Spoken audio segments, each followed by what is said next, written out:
Shalom, salam sejahtera dari Tuhan Yesus Kristus. Jumpa lagi dalam acara P dan J, belajar dari Katekismus Heidelberg. Dan kita masuk minggu yang ke-8.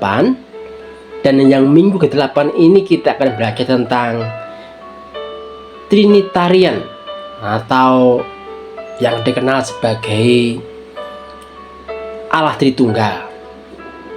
Dan kita masuk pada pertanyaan nomor 24. Sebelum mari kita berdoa dulu sebelum kita belajar bersama tentang bagian yang sangat penting ini. Mari kita berdoa. Terpujilah Engkau ya Allah. Kami datang kepada Engkau sebagai Allah yang perkasa, Allah yang berdaulat atas kehidupan umat manusia. Di kesempatan ini kami berdoa kepada Tuhan, memohon belas kasihan Tuhan. Kiranya Tuhan memberikan pencerahan, pengertian yang benar tentang Engkau sebagai pribadi Allah Tritunggal. Berkati hamba-Mu yang berdosa ini, berkati para pendengar yang mendengarkan program ini, supaya kami diteguhkan keimanan kami dalam mengenal Engkau sebagai pribadi yang berkuasa. Di dalam nama Tuhan Yesus Kristus hamba berdoa. Amin. Saudara, kita masuk pada minggu yang ke-8. Dan tema minggu 8 ini adalah Trinitarian, atau dikenal sebagai Allah Tritunggal. Pertanyaan yang ke-24 demikian. Pengakuan iman itu dibagi atas berapa bagian? Katekismus menjawab 3 bagian. Yang pertama mengenai Allah Bapa dan pencipta kita. Kedua mengenai Allah Anak dan penebus kita. Yang ketiga mengenai Allah Roh, pengudusan kita. Saudara yang dikasihi oleh Yesus Kristus, kalau kita mencermati bagian ini, sebenarnya Katekismus Heidelberg ini tidak menciptakan formulasi Trinitarian ini sendirian. Artinya bahwa Trinitarian ini yang diangkat oleh Katekismus ini sudah ada di dalam pengakuan iman rasuli. Dengan kata lain, bahwa Katekismus Heidelberg ini mengadopsi pengertian-pengertian yang ada di dalam pengakuan iman rasuli. Pada bagian pertanyaan yang ke-23 ya. Nah, saudara, kalau kita lihat bagian ini, Bapa itu dikaitkan dengan pencipta. Allah Anak atau Yesus Kristus itu dikaitkan dengan penebusan. Sedangkan Allah Roh Kudus itu dikaitkan dengan pengudusan kita. Jadi saudara yang dikasihi Kristus, kalau kita paham bagian ini, kita tidak boleh mengerti bahwa Allah itu satu-satunya pribadi yang menciptakan alam raya ini, atau Allah Anak atau Yesus Kristus adalah satu-satunya pribadi yang menebus umat manusia, atau Allah Roh Kudus adalah satu-satunya pribadi pengudusan. Tidak boleh dipahami semacam ini, saudara. Karena apa? Karena kita percaya, kita tahu bahwa penciptaan, penebusan, dan pengudusan itu selalu dikerjakan oleh ketiga pribadi ini, yaitu Allah Bapa, Allah Anak, dan Allah Roh Kudus. Mereka bekerja sama-sama melakukan karya-karya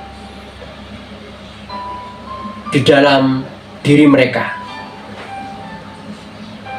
Nah, saudara yang dikasihi Kristus, pengertian ini bukan di kapling-kapling. atau di kotak-kotak atau dipisah-pisah. Ya. Mereka selalu, atau saya pribadi Tritunggal selalu bekerja sama untuk melaksanakan sebuah karya. Jadi kalau berbicara tentang Allah mencipta, ya, Allah Bapa yang menciptakan, itu berarti bukan Allah saja yang menciptakan, tetapi di situ ada Allah Anak, ada Allah Roh Kudus yang ambil bagian di dalam penciptaan. Demikian pula kita mendapati Allah Anak yang melakukan penebusan, itu bukan berarti Allah Anak sendiri yang melakukan penebusan, tapi ada Allah Bapa yang ambil bagian dalam karya penebusan itu. Allah Roh Kudus ambil bagian dalam karya penebusan itu. Demikian pula Allah Roh Kudus, ya, sebagai pribadi dalam penglihatan pengudusan umat manusia, bukan berarti dia sendiri, namun ada Allah Bapa, Allah Anak yang ambil bagian dalam pengudusan umat manusia. Nah, dari sini saudara kita bisa melihat, ya, bahwa ketika pribadi ini tidak bekerja sendirian, Allah Bapa tidak bekerja sendirian, tapi didukung oleh Allah Roh Kudus, Allah Anak. Ya. Semuanya selalu bekerja sama-sama untuk melakukan pekerjaan yang besar itu.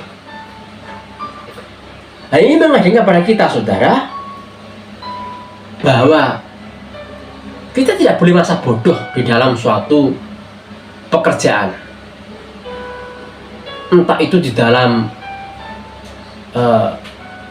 misalnya dalam instansi lembaga, kita tidak boleh cuek terhadap pekerjaan walaupun bukan tanggung jawab kita. Kita juga harus ikut ambil bagian. Artinya kita juga bisa ikut membantu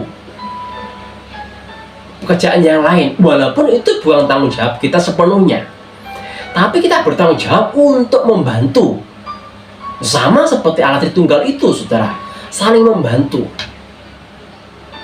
Nah, ini penting, saudara, untuk kita pahami bersama-sama. Kita tidak boleh merasa bodoh dalam suatu pekerjaan. Ambil saja satu contoh di dalam suatu rumah tangga. Misalnya pekerjaan mencuci, gitu ya. Mencuci tanggung jawab siapa? Pada umumnya orang ini pekerjaan mama, ibu, ya. Berarti anak nggak masa bodoh dengan pekerjaan mencuci. Ayah atau papa masa bodoh dengan pekerjaan mencuci. Karena bukan tanggung jawabnya. Ini adalah satu salah. Kita tidak memahami konsep tinatarian atau Tritunggal yang ketiga-tiganya bekerja sama memuluskan pekerjaan karya yang agung itu. Nah, kita sebagai umat juga harus demikian, saudara. Harus saling membantu walaupun bukan tanggung jawab kita sepenuhnya, tapi kita bertanggung jawab untuk membantu orang yang sedang kesulitan. Saudara yang dikasih oleh Yesus Kristus, ketika kita berbicara tentang Bapa menciptakan segala sesuatu, anak ikut ambil bagian, terus melakukan pekerjaan itu. Nah, saudara, waktu kita bicara tentang Tritunggal, ini berbicara tentang pribadi, bukan individu, saudara. Pribadi, bukan suatu individu. Kalau individu biasanya lebih cenderung itu tidak mau peduli, tetapi pribadi selalu dikenakan dengan satu kepedulian antara satu dengan yang lain. Itu pribadi. Tapi kalau individu itu biasanya lebih bersifat acuh tak acuh, tidak peduli dengan sekitarnya. Nah, di tunggal ini berbicara tentang pribadi, bukan individu. Dalam karya-karyanya tidak ada persaingan, tidak ada kompetisi, ya perlombaan, tidak ada perlombaan di antara ketiga pribadi ini. Siapa yang menang, siapa yang kalah, tidak ada. Mereka sama-sama mengerjakan pekerjaan dengan baik. Ketiga-tiganya turut melakukan pekerjaan itu dengan sungguh, dengan serius, dengan cermat. Nah, ini yang harus kita pahami bersama-sama, saudara. Nah, dari sini kita bisa belajar tentang pentingnya kerjasama satu dengan yang lain, pentingnya sikap peduli satu dengan yang lain. Buat apa kita belajar firman Tuhan, belajar tentang dogma, ya, namun kita tidak memiliki kepedulian yang tinggi di antara sesama. Terlebih-lebih di dalam satu pekerjaan Tuhan, kita tidak boleh masa bodoh. Kita harus, apa yang dipercayakan harus kita kerjakan dengan sungguh-sungguh. Kita saling tolong-menolong, saling ikut ambil bagian dalam bagian ini. Kiranya Tuhan menolong kita, memampukan kita untuk menyemangati kita untuk terus-menerus hidup dalam satu kepedulian satu dengan yang lain, baik di dalam satu pekerjaan rumah tangga, dalam pekerjaan di instansi lembaga, atau di dalam suatu pekerjaan di gereja. Kiranya Tuhan memberkati kita semua. Shalom.